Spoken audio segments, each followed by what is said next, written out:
오늘 하나님께서 우리에게 주시는 말씀은 구약성경 신명기 31장 24절에서 29절까지의 말씀입니다. 신명기 31장 24절에서 29절까지의 말씀, 구약성경 313면쯤에 있습니다. 제가 말씀을 봉독하겠습니다. 모세가 이 율법의 말씀을 다 책에 써서 마친 후에 모세가 여호와의 언약궤를 매는 레위 사람에게 명령하여 이르되 이 율법책을 가져다가 너희 하나님 여호와의 언약궤 곁에 두어 너희에게 증거가 되게 하라. 내가 너희의 반역함과 목이 곧은 것을 아나니 오늘 내가 살아서 너희와 함께 있어도 너희가 여호와를 거역하였거든. 하물며 내가 죽은 후의 일이랴. 너희 지파 모든 장로와 관리들을 내 앞에 모으라. 내가 이 말씀을 그들의 귀에 들려주고 그들에게 하늘과 땅을 증거로 삼으리라. 내가 알거니와 내가 죽은 후에 너희가 스스로 부패하여 내가 너희에게 명령한 길을 떠나 여호와의 목전에 악을 행하여 너희의 손으로 하는 일로 그를 경노하게 하므로 너희가 후일에 재앙을 당하리라 하니라. 아멘. 오늘 하나님 주시는 이 말씀을 가지고 증거 있는 삶이라는 제목으로 은혜 나누기 원합니다. 오늘 우리가 말씀을 함께 읽으면서 모세의 설교에 귀를 기울이는 그런 복된 시간 되었으면 좋겠습니다. 이 말씀 가운데 우리가 오늘 우리 삶 가운데 두 가지를 꼭 기억할 수 있는 그런 은혜가 있기를 바랍니다. 첫 번째, 말씀을 통하여서 우리의 삶 가운데 기억하기 원하는 것은 기록된 말씀이 증거가 되는 삶이라는 것이에요. 기록된 말씀이 증거가 되는 삶. 본문 24절 한번 같이 보도록 하겠습니다. 이렇게 기록하고 있습니다. 모세가 이 율법의 말씀을 다 책에 써서 마친 후에 라고 되어 있습니다. 하나님께서 하나님의 말씀을 기록하도록 하신 이유가 무엇일까요? 하나님의 말씀을 다양한 방법으로 우리에게 전달하실 수 있었을 텐데 왜 하나님께서는 그것을 기록한 책으로 우리에게 주셨을까요? 하나님께서 하나님의 백성에게 전하시는 말씀의 형태를 우리가 바라봤을 때 그것이 기록되었다는 사실을 한번 주목해 볼 수 있기를 바랍니다. 그 기록된 말씀에 참 많은 유익함이 있는 것 같습니다. 우리가 그러한 유익함 가운데 오늘 본문과 관련지어서 두 가지를 한번 생각해 봤으면 좋겠습니다. 첫 번째는 다루어지는 방대한 하나님의 뜻을 담아내기에 기록된 말씀이 적합했을 것이라는 것이죠. 성경의 양이 결코 적지 않다는 사실에 우리 모두 공감할 것입니다.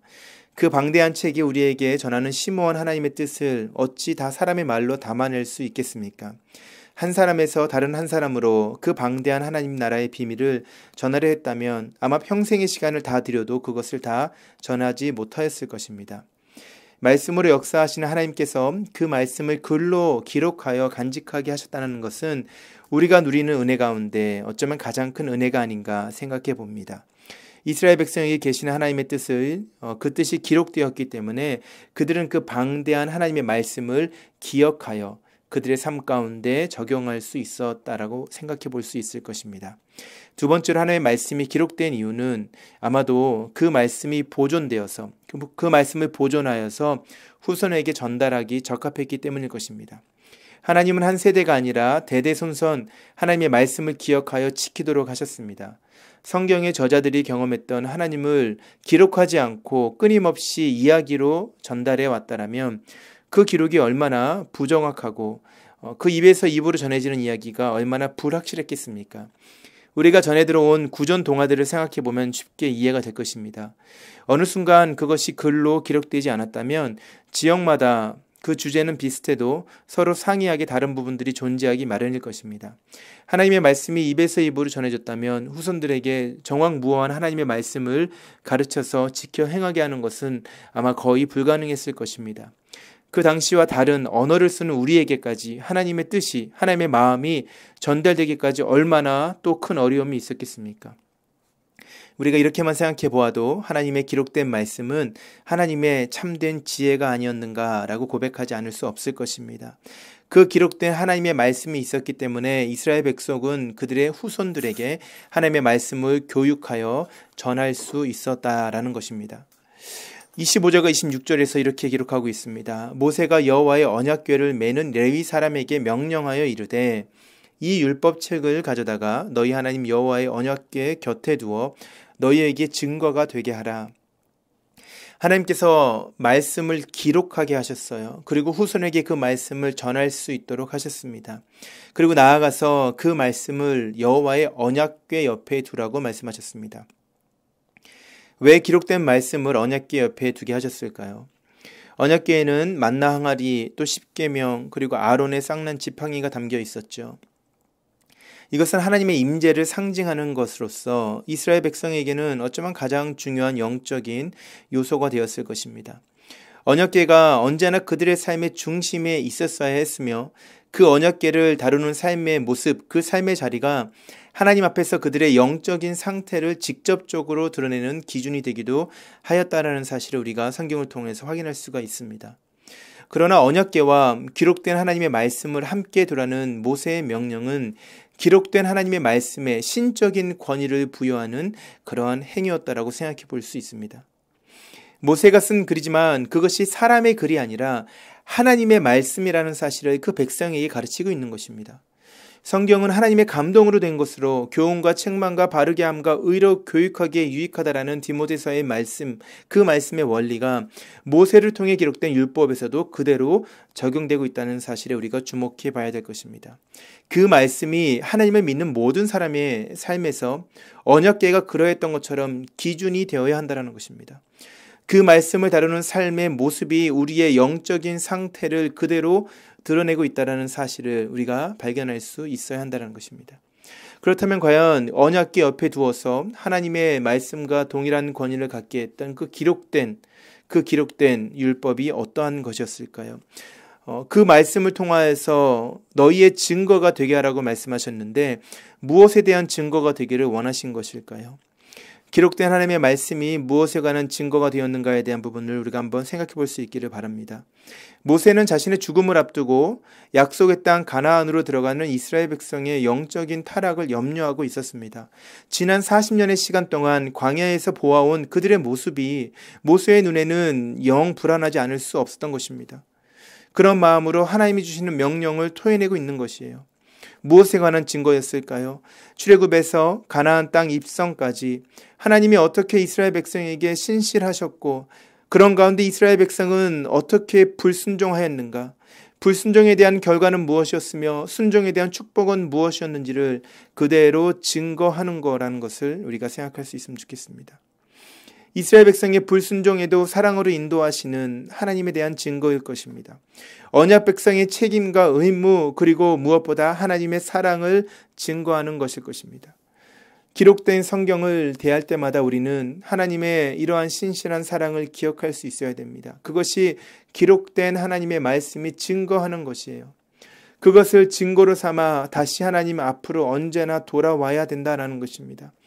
지속적인 순종의 길로, 지속적인 축복의 길로, 지속적인 생명의 길로 하나님의 기록된 말씀이 우리를 인도하고 있다는 사실을 함께 기억할 수 있는 이 아침이 되었으면 좋겠습니다. 그 기록된 말씀이 증거가 되는 삶이 되어야 해요. 기록된 말씀이 회복되는 축복을 누리시기를 주의 이름으로 축복합니다. 그 말씀이 우리의 삶의 모든 자리에서 증인이 될 수 있기를, 하나님의 사랑에 대한 증인이 될 수 있기를, 우리의 순종을 통한 하나님 나라의 축복이 무엇인지를 증거하는 증인이 될 수 있기를 주의 이름으로 축복합니다. 두 번째로 말씀을 통하여 우리가 기억하기 원하는 것은 들려진 말씀이 증거가 되는 삶이에요. 들려진 말씀이 증거가 되는 삶. 본문 27절입니다. 내가 너희의 반역함과 목이 곧은 것을 아나니 오늘 내가 살아서 너희와 함께 있어도 너희가 여호와를 거역하였거든. 하물며 내가 죽은 후의 일이랴. 모세가 죽은 후 이스라엘 백성의 모습이 예언처럼 선포되고 있죠. 실제로 이스라엘 백성은 모세의 말과 같이 약속의 땅 가나안에서도 끊임없는 불순종으로 하나님의 마음을 아프게 하였습니다. 그리고 결국은 심판을 받았다는 사실을 우리가 성경을 통해 확인할 수가 있죠. 눈에 보이는 듯한 이스라엘 백성의 미래를 말하는 모세의 마음 가운데 하나님 주신 것이 있었어요. 그것을 지금 모세는 이스라엘 백성에게 이야기하고 있습니다. 28절이에요. 너희 지파 모든 장로와 관리들을 내 앞에 모으라. 내가 이 말씀을 그들의 귀에 들려주고 그들에게 하늘과 땅을 증거로 삼으리라. 아멘. 모세는 이스라엘 백성을 대표하는 모든 장로들과 관리들을 한자리에 모으라고 명령하고 있습니다. 그리고 그들에게 하나님의 기록된 말씀을 읽어주어서 어떻게 되었다고 되어 있습니까? 그들의 귀로 듣게 하겠다라고 말씀하고 있어요.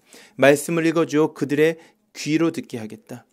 이 부분에서 우리는 하나님의 공동체에 선포되는 말씀의 원리와 그 말씀을 통해 하나님께서 원하시는 백성의 모습을 깨달을 수 있어야 합니다.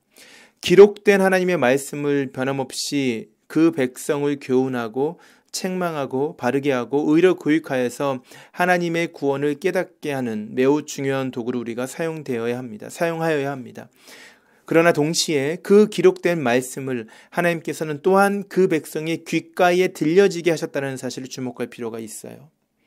29절에서는 내가 알거니와 내가 죽은 후에 너희가 스스로 부패하여 내가 너희에게 명령한 길을 떠나 여호와의 목전에 악을 행하여 너희의 손으로 하는 일로 그를 경노하게 하므로 너희가 후일에 재앙을 당하리라 하니라 라고 되어 있어요.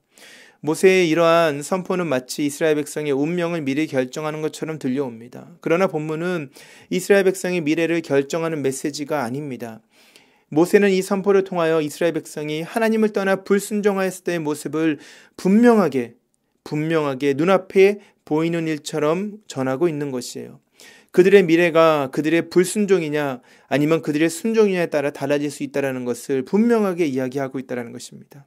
그리고 그 마음의 자리에서 어떠한 일이 일어나고 있는지를 지금 하늘과 땅을 통하여 증거하겠다는 것입니다. 하나님이 하나님의 백성에게 어떻게 행하셨는지, 하나님의 백성이 지금까지 어떻게 걸어왔는지 그 이야기를 하늘과 땅 앞에서 분명하게 증거하고 있다는 것을 기억해야 돼요. 하늘과 땅은 세상이 끝날 때까지 지금과 변함없는 모습으로 우리와 함께 있는 것입니다. 우리에게 그 모습은 변하지 않고 우리에게 보여지는 것이죠. 그러한 자연을 통해서 하나님과 하나님 백성과의 언약 관계를 증거하시겠다고 말씀하시는 그 하나님의 말씀을 우리가 가슴으로 들을 수 있기를 바랍니다. 모든 지파들의 장로들과 관리들을 모아놓고 하나님의 말씀이 읽혀짐을 통하여 그들의 귓가에 들리게 하셨어요. 그리고 그것을 하늘과 땅으로 증거를 삼으셨다라는 것입니다. 하늘과 땅으로 증거를 삼으실 정도로 우리와 하나님의 관계는 그렇게 명확한 것이에요. 어느 재판장의 증인보다 더 분명하게 진술할 수 있는 하늘과 땅이 그것을 증거하고 있다는 사실을 우리가 기억할 수 있어야 합니다. 오늘도 우리 귓가에 하나님의 말씀이 지속적으로 들려지고 있습니까? 기록된 하나님의 말씀뿐만 아니라 귀에 들려지는, 다시 말해서 우리의 마음에 들려지는 하나님의 말씀이 있냐라는 것입니다. 하늘과 땅이 수천 년 전부터 그 자리에서 증인이 되어 하나님의 백성을 향한 하나님의 사랑과 그 사랑 안에 끊임없이 벗어나려 했던 이스라엘 백성의 모습을 증거하고 있어요. 사랑이 언제나 이기게 되는 재판장의 이 모습, 사랑이 언제나 이기는 재판장의 그 중심에서 하늘과 땅이 오늘도 우리에게 증거하는 하나님의 말씀은 무엇입니까? 우리에게 들려지는 그 하나님의 말씀이 회복되어야 합니다. 듣는 귀가 있을 때 우리는 변화될 수 있어요. 그 마음이 들려지는 자리를 위해서 우리는 기도해야 합니다. 매주의 예배를 위해 기도해야 합니다. 그 말씀이 뿌려지는 우리의 마음의 자리를 위해서 기도해야 되는 것입니다. 들려지는 말씀이 회복될 때 우리는 변화될 수 있습니다. 들려지는 말씀이 회복될 때 우리는 살아날 수 있습니다. 들려지는 말씀이 회복될 때 우리의 삶이 참된 하나님을 기쁘시게 하는 삶이 될 줄로 믿습니다. 그 들려지는 말씀이 우리에게 증거가 되는 삶이 회복될 수 있기를 주의 이름으로 축복합니다. 하늘과 땅이 재판장에서 증인으로 우리를 대변하는 은혜를 누리시기를 바랍니다. 우리의 삶이 하나님의 들려지는 말씀 앞에 심판이 아니라 하늘의 복을 누리는 인생으로 판결받아 재판장을 나오는 기쁨의 은혜가 있기를 주의 이름으로 축복합니다. 그러한 삶을 살아갈 수 있기를 예수님의 이름으로 축복합니다. 다 함께 말씀을 기억하시면서 기도하기를 원합니다. 두 가지의 기도 제목을 드리겠습니다. 첫 번째는 기록된 말씀이 우리 삶에 하나님의 흔적을 증거하는 축복을 누리게 하여 주옵소서. 들려지는 말씀이 우리의 삶을 언약으로 인도하는 삶이 되게 하여 주옵소서. 그렇게 하기 위해서 기록된 하나님의 말씀 앞에 홀로 서는 시간과 공동체와 함께 들려지는 말씀 앞에서 서는 그 시간이 은혜로 충만하게 하여 주옵소서. 두 번째로 기도할 때는 이 어려운 코로나 시대 가운데 이 시대를 능히 이기는 남가주 사랑의 교회가 되게 하여 주옵소서. 어린아이에서 장년에 이르기까지 이 어려운 시간을 통해 특별한 하나님의 은혜를 경험하며 하나님께서 우리와 함께 하신다라는 것을 분명하게 깨달을 수 있는 자리로 나아가는 우리 모든 교회 성도와 가정이 되게 하여 주옵소서. 함께 합심하여서 두 가지를 위해 간절히 기도하신 후에 각자의 개인의 기도로 나아가도록 하겠습니다. 같이 기도하겠습니다.